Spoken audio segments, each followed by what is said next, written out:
बिस्मिल्लाहिर्रहमानिर्रहीम। अस्सलामु अलैकुम। मेरा नाम है अदनान हनीफ मुगल और आप देख रहे हैं यूट्यूब चैनल। आज फिर एक नई वीडियो के साथ आपके सामने मैं हाजिर हूं। आज की इस वीडियो के अंदर मैं आप लोगों को कुछ अहम चीज़ों के बारे में बताना चाहूँगा, क्योंकि अगर आपको एक स्टूडेंट मिलने से पहले इन चीज़ों पर अमल करना ज़रूरी है, और अगर आप इन चीज़ों पर अमल करते हैं तो फिर आप स्टूडेंट मिलने के बाद उस स्टूडेंट को आप किसी भी कीमत पर गवा नहीं सकते। तो इसमें सबसे पहले नंबर पर तो ये चीज आ जाती है कि आपकी एक जो है ना वो इंटरनेट पर प्रोफाइल होनी चाहिए।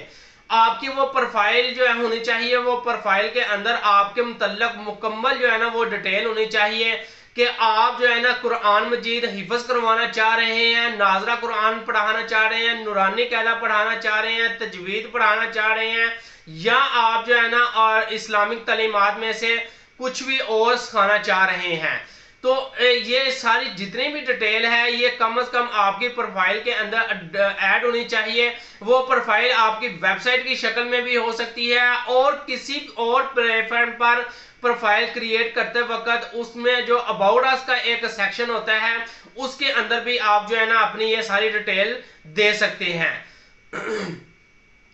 दूसरे नंबर पर यह चीज आ जाती है कि जब आप अपनी एक प्रोफाइल अच्छी सी क्रिएट कर लेते हैं, उसके अंदर एक अच्छी सी तस्वीर लगा लेते हैं, साथ अपनी एक अच्छी सी वीडियो बना लेते हैं, और साथ जो है ना आप अपने बारे में एक मुकम्मल डिटेल दे देते हैं, तो उसके बाद जो है ना अगली बात ये आ जाती है कि भाई अगर आपका राब्ता जो है ना वो डायरेक्ट स्टूडेंट के वालिदैन से हो जाता है, तो उस वक्त जो है ना उनके साथ जब आपने कंप्रोमाइज करना है फीस के मामले के अंदर, तो उस वक्त आपको इस चीज का नॉलेज जरूर होना चाहिए कि मार्केट के अंदर अभी फीस क्या चल रही है, यानी कि तजवीद की फीस क्या चल रही है, नाजरा कुरान की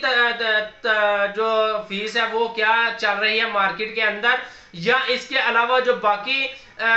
इसमें जो सब्जेक्ट हैं, बाकी जो ऑब्जेक्ट हैं उनकी फीस क्या चल रही है। ये सारी चीजों का ऑलरेडी आपको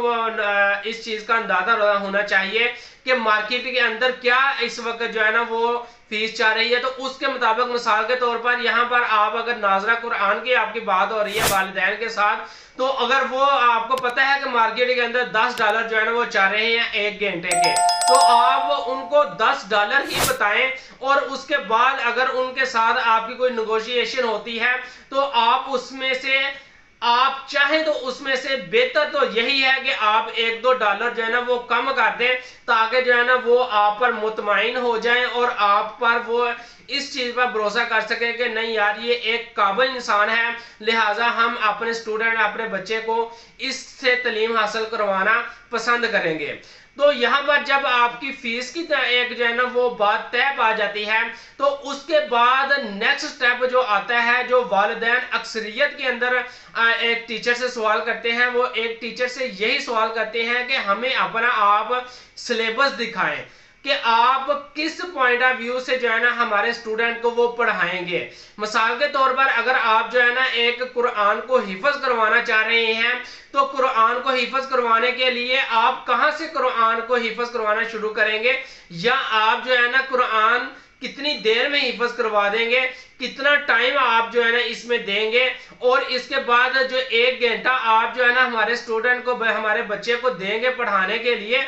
वो पूरा 1 घंटा आप कुरान हिफ्ज करवाने में ही गुजारेंगे, या फिर आप जो है ना इसके अंदर आप हमारे बच्चों को कुछ तालीम ये दुआएं भी सिखाएंगे, अखलाकियात भी सिखाएंगे, या इस्लामिक तालीमात भी साथ जो है ना वो देंगे। ये सारी चीजें आपने अपने सिलेबस के अंदर जो है ना वो ऐड करनी है। उनको बताना है भाई मैं आधा घंटा आपके बच्चे को कुरान पढ़ाऊंगा, उसको कुरान हिफ्ज करवाऊंगा, आप बाकी आधे घंटे में से 15 मिनट जो है ना वो मैं दुआओं में टाइम गुजारूंगा, और बाकी जो 15 मिनट होंगे वो उसको मैं एक अच्छा दरस दूंगा, उसके अंदर उसको मैं अखलाकियात बताऊंगा, इस्लामिक तालीमात बताऊंगा, छोटे बड़े का अदब सिखाऊंगा, और माशरे में कैसे जिंदगी गुजारनी है ये सारी चीजें उसको मैं बताऊंगा। तो अपने सिलेबस के अंदर आपने ये सारी चीजें ऐड करनी है, ताकि आप बच्चे के वालिदैन को जब आपका सिलेबस का दिख जाए तो वो आपके सिलेबस को देखकर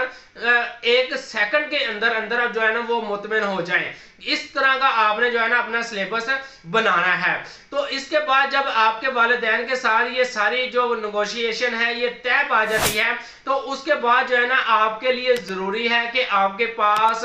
एक अदद लैपटॉप होना चाहिए, और अगर लैपटॉप नहीं है तो कम से कम एक अच्छा मोबाइल जरूर होना चाहिए। ये इन दोनों में से कोई एक चीज लाजमन आपके पास होनी चाहिए, और इसके साथ साथ आपके पास जो है ना एक इंटरनेट कनेक्शन भी होना चाहिए।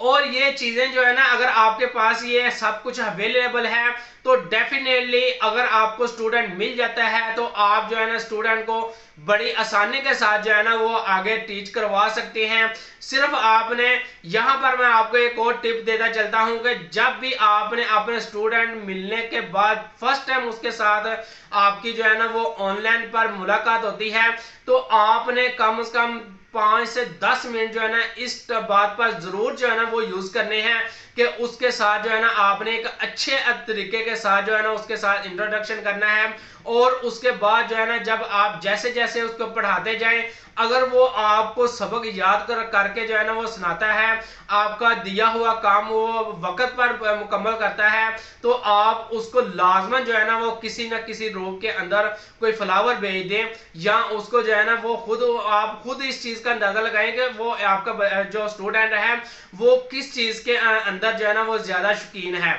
यानी कि वो फ्लावर के अंदर शौकीन है, या वो किसी और जो ये इस तरह की खूबसूरत चीजें होती हैं उसके अंदर शौकीन है। तो उसको जब भी वो आपका काम मुकम्मल करे तो उसको जो है ना वो फ्लावर भेजे। नेट से आपको बहुत तरह फ्लेवर मिल जाएंगे जो आप स्काइप पर, व्हाट्सएप पर या किसी ऑनलाइन प्लेटफॉर्म पर आप वो ये तरीका इख्तियार कर सकते हैं। तो मैं उम्मीद करता हूं कि आज की इस वीडियो के अंदर जो मैंने आपको एक स्टूडेंट मिलने से पहले एक टीचर के लिए किन चीजों का ख्याल रखना चाहिए के बारे में गुफ्तगू की है, आपको इसके बारे में समझ लग गई होगी। अगर कहीं से कोई पॉइंट रह गया हो तो वीडियो के कमेंट सेक्शन में कमेंट करें ताकि मैं मजीद इसके बारे में आपको गाइड कर सकूं।